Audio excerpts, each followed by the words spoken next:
Esquila, Chillax, Chillax.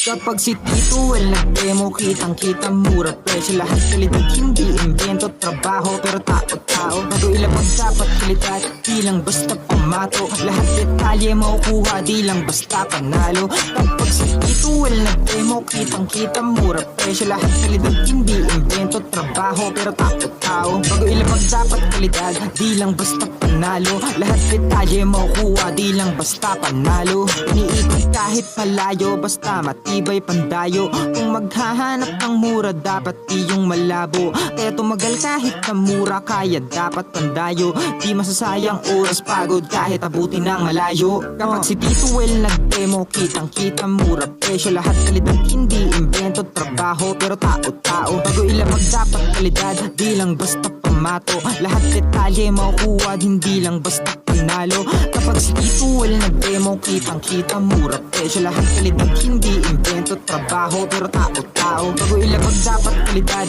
di lang basta pamato. Lahat detalye Sa BGC at meron na naman tayong bagong tuklas.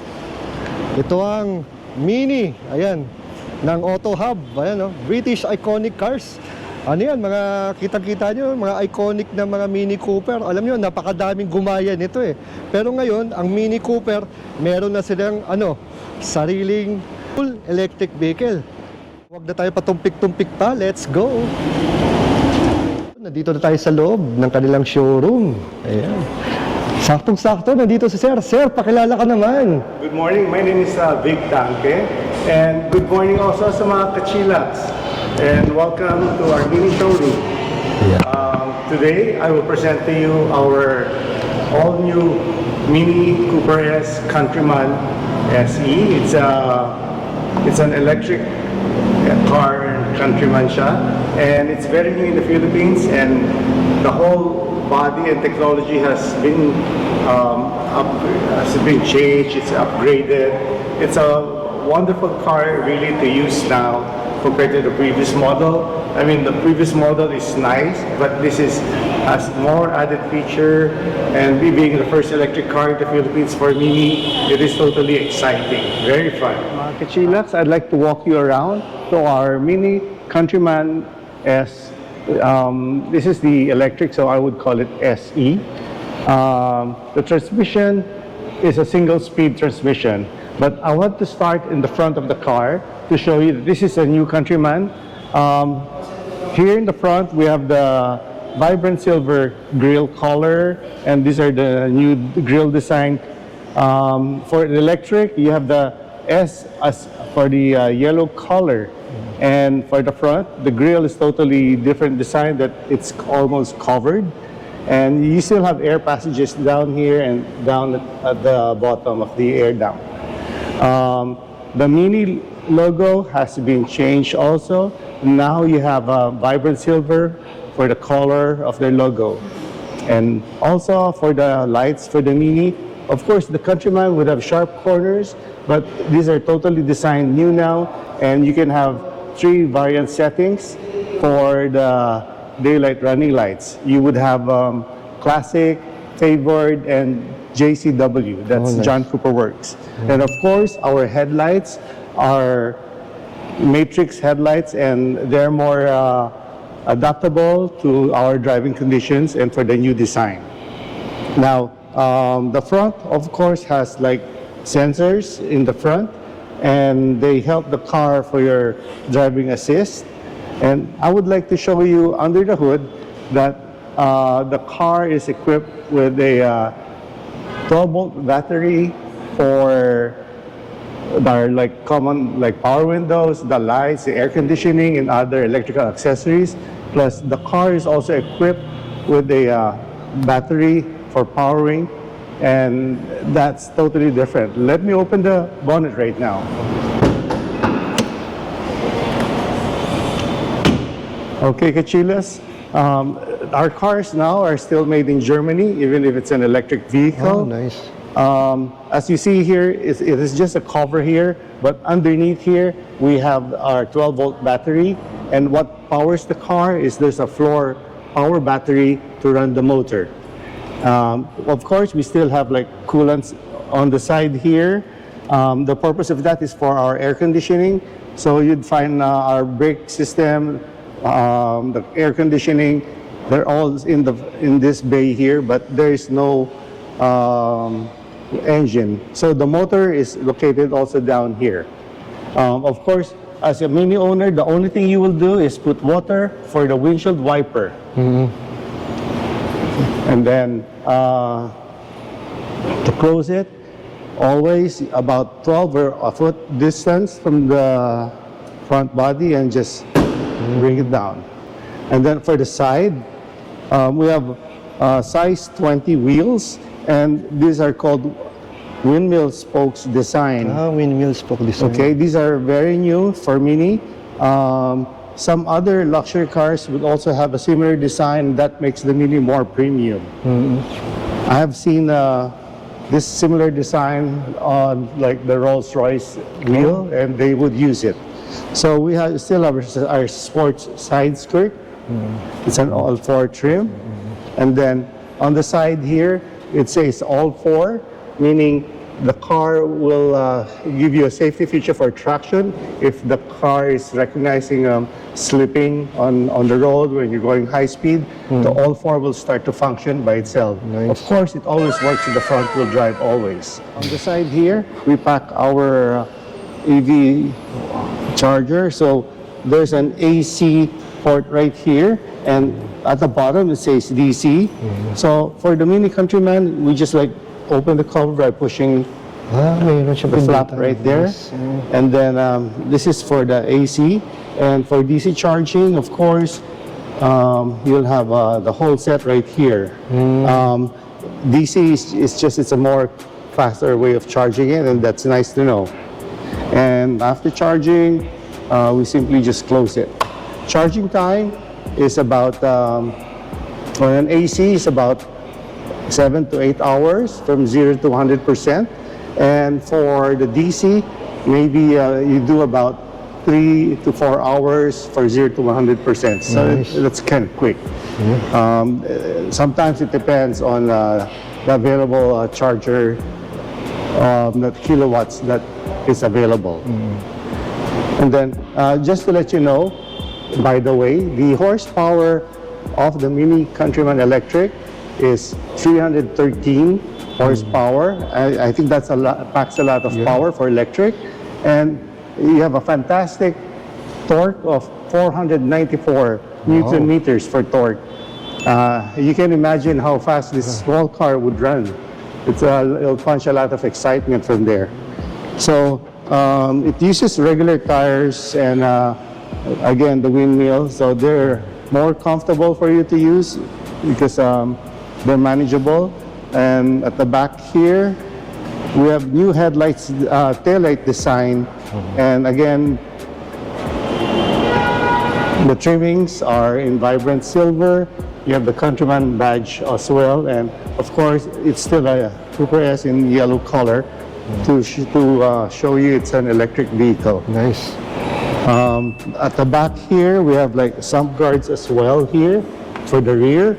And then we have a backup camera right here. And we still have rear sensors for the car. You have a rear wiper and rear defogger installed right here. The car is equipped with a third eye brake light here. Okay. And of course, the aerodynamics is still there. You have like a rear spoiler for that aerodynamic design. So to open the hatchback, there's an electric switch right here, and it's powered in opening the vehicle. Wow. Now, of course, right here you have about over 400 liters of space. And then should you need more space, like you need to pick up somebody at the airport or a sudden run to the grocery, the rear backrests fold down. They are split into a 40-20-40 split. Nice. And then you have additional storage down here.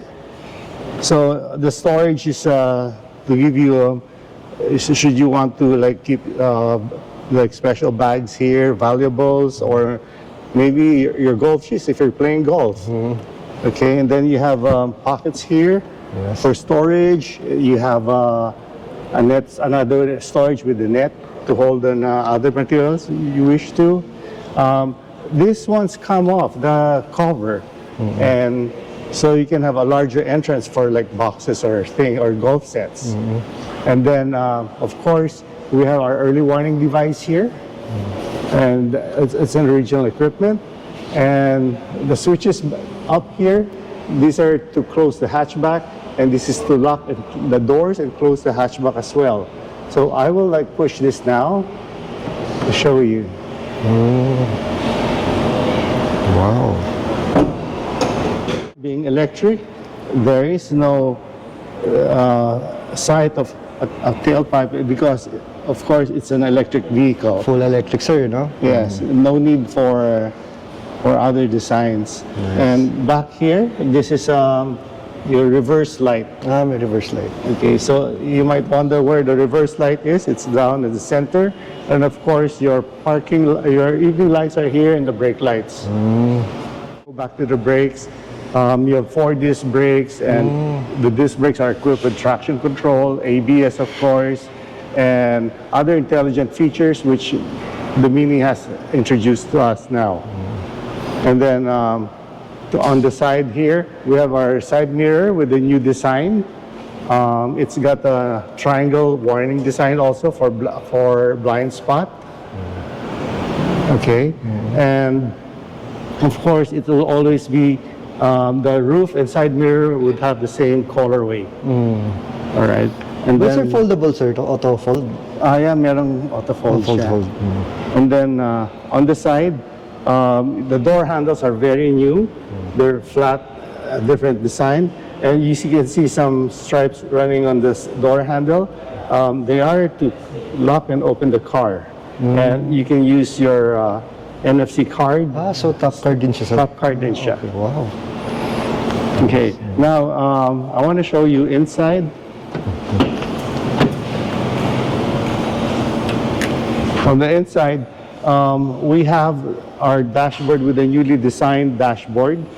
These are now plastic recycled materials that Mini is concerned about the environment and they want to go green, and so they seem to look like fabric, but they're textured Really? and they are made out of plastic recycled material. Nice. The color of the dashboard is called Dark Petrol, and on the sides, as you would see, it has a gradient design from dark petrol to a beige color, which if you look at the back all the way, it becomes a beige color.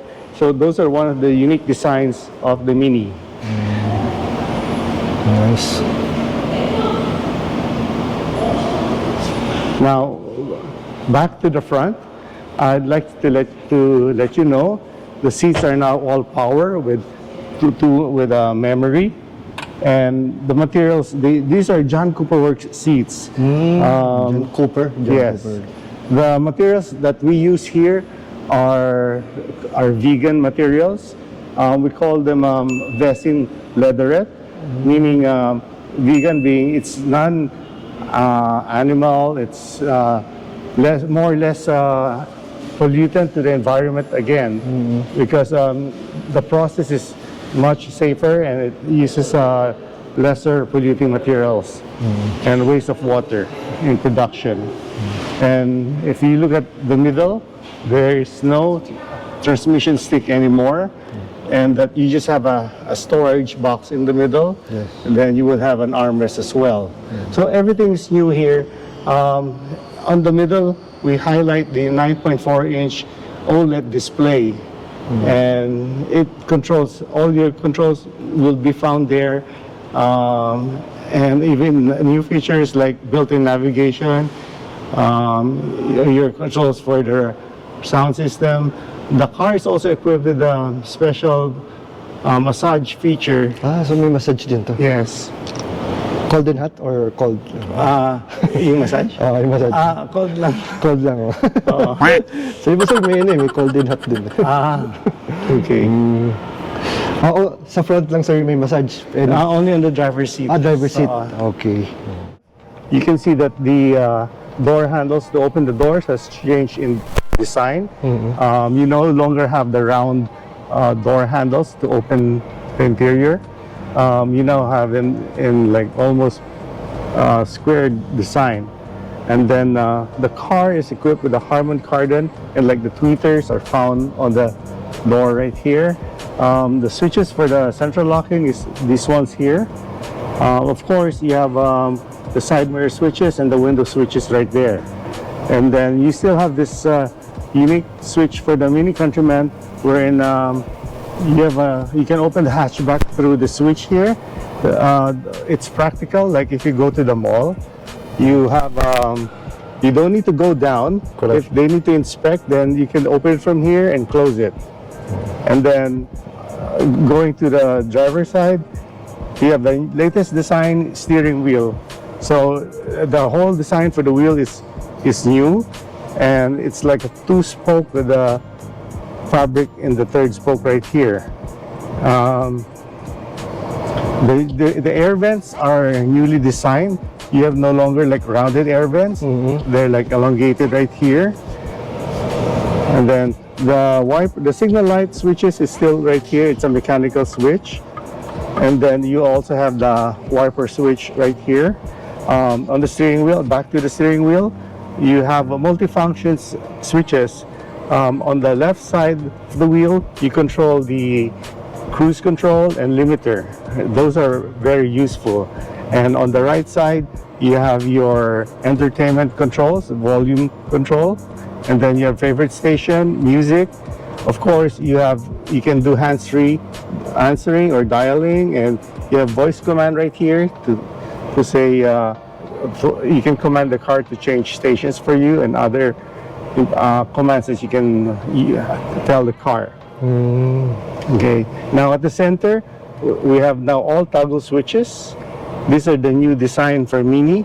With the toggle switches here, you control the handbrake right here, transmission, the start and off switch, and of course we have the experiences, very popular. You have 8 settings for the experiences. What's that, sir? And the top settings is to give you like the sport mode or go-kart feeling. So every time you change experience, you have a different background sound coming out. So if I go to core, Wow. and to green,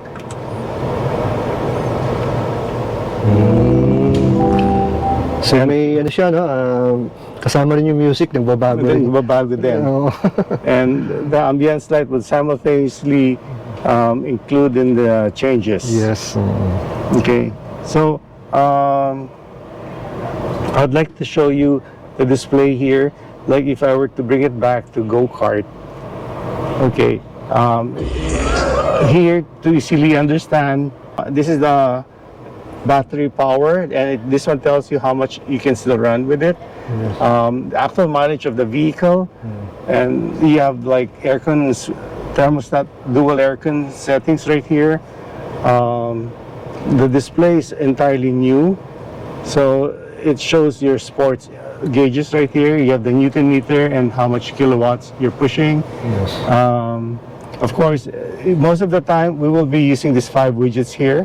This is for the air conditioning, radio, home switch, navigation, and phone. Just below the toggle switches, you have your front defogger, rear defogger, park assist right here, and this is your driving assist. Of course, this is our hazard light. Now, our Mini Countryman has a storage pockets right here, and on the first storage is the wireless charger for the Mini. Okay, let me bring my phone down here, and the car will recognize the phone and the wireless charging. There you go. Then, sir, very convenient na. Very convenient Hindi mo na na siya. kailangan ng cord. Oo. Okay. So, amenities here, you still have 2 cup holders in the center right here. This is your storage box right here. You can put your personal items like notepad or pen right here inside. You still have a console box right here for other things you might need. And then for the armrest, it's adjustable to go forward or backwards. And then underneath the armrest, you still have your cigarette lighter adapter right here and 2 USB Type-C inputs. Nice. Okay. So, sir, pansin ko, sir, may ganito. Yeah. Now, now going up to the dashboard, we have our head-up display. Yun, head-up display. It displays like the speed of the vehicle and other very important information that helps you to keep your eye on the road instead of looking at the here, no? center display. Then going on top here, we have a new design rear mirror, which is very nice. You have cabin lights right here. This is like for map reading.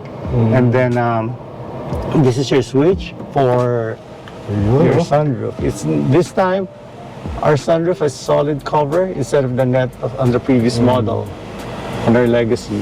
Wow. And it opens all the way to the back. Yun. And then after opening, you have Yun, very cool. half of the panoramic roof opening. Nice. And then, of course, we have still our visors here to protect us from the bright sun. And this is really nice. They still have a vanity mirror for the visor with light. And these are found on both sides. Nice. So the wifey will be happy about it. Yeah. Any woman would like to have this in their car. Yeah. It's a handy. Yeah.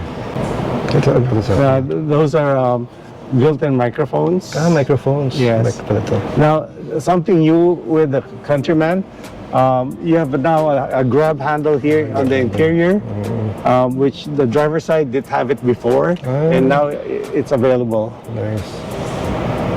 Okay, so of course, the car is very safe. You still have 6 airbags, wherein you have still the front airbag for the steering wheel and on the dashboard. The number 3 and 4 are found on the side of the backrest. And then the 5 and 6 are head curtain airbags, and they would deploy for you on the side impact. Nice. Parang ano, no? Parang bucket seats na. Parang bucket seat siya, monoblock siya. Okay, and then for the side of the door, of course, you have like storage here for like bottled water and other storages. Okay, and then for the seat, I mentioned to you earlier that the seats, the backrests are 40-20-40, and on the 20%, it folds down like an armrest with cup holders. These are nice features for the Mini Countryman. And for the leg space, these are actually the rear seats 3 passengers, but if you are like sitting for 2 at the back, you have a lot of ample knee room and giving you more comfortable. Believe me, but the ride of the Mini Countryman is excellent. Sana all. Which is far different from the previous Legacy model. It's on the Countryman, when you're seated inside, it's like sitting in your living room with a modern design texture, and it gives you a more relaxing drive, and you can feel the comfort on these cars, even though with a size 20 wheel and tire. Now that I've shown you the Mini Countryman Electric, I'd like to give you a note for your peace of mind. The car is covered with a 2 years manufacturer's warranty, but ask me how much warranty does the battery for the power to run the motor. It's got 8 years of warranty for the battery. So use the car. I mean, maybe on the 8th year, the battery probably would still last longer because it's a warranty and it's an estimate warranty, and I'm sure If they warranty it for 8 years, it should last a little bit longer. But you know, you have that peace of mind just in case it runs less than 8 years, then bring it back to Mini and we can help you with that. So sir, yung pinakakantay ng lahat sir, anong SRP? Oh, of course, the SRP for this vehicle is 3,699,000 pesos. Okay. And please drop by at our showroom at Mini BGC. We have some sales associates to help you around here. I'm around here. You're welcome to come here. It's a very nice showroom. It's very different. Our coffees are good. You won't be thirsty here this summer. Please come and visit us. Thank you. So again sir, thank you very much sir.